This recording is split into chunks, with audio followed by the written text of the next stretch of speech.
Et si je vous disais que l'affaire Dreyfus est intimement liée et au sionisme et à l'État d'Israël?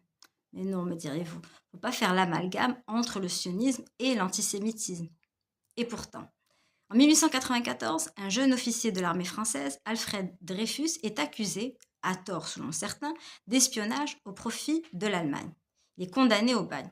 Jusque-là, rien de particulièrement surprenant. Il s'agit là d'une affaire, un fait divers en fait, et peut-être ou certainement une injustice. Mais des personnes condamnées à tort existent, ont existé et existeront malheureusement à l'avenir.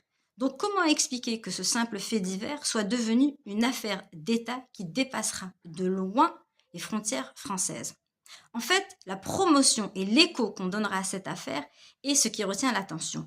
Et l'écho qu'on lui donnera passera bien évidemment par le soutien d'Émile Zola via sa fameuse lettre J'accuse, mais c'est cette lettre et sa publication qui interpellent.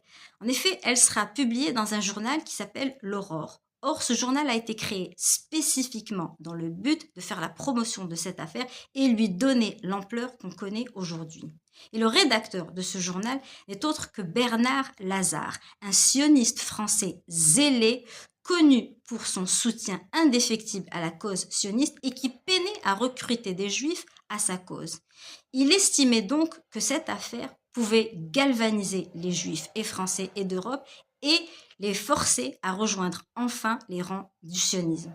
D'ailleurs, l'affaire Dreyfus est retenue comme étant un élément déclencheur pour Théodore Herzl, qui se rend compte enfin que la nécessité d'un État juif pour les juifs d'Europe s'impose. Lui qui militait justement pour le sionisme et qui lui aussi peinait à recruter. Donc via ces réseaux, via une surmédiatisation d'un simple fait divers, on a créé les conditions qui favorisera un essor du sionisme d'abord en France et en Europe. Voilà comment l'affaire Dreyfus est intimement liée au sionisme et donc plus tard à la création de l'État d'Israël. Et si vous voulez davantage de détails sur cette affaire, je vous conseille de lire mon livre Le soldat, le rabbin et le Maghreb arabe, où les détails de cette affaire sont inclus et d'autres affaires encore d'antisémitisme qui seront utilisées pour faire la promotion du sionisme et de l'État d'Israël.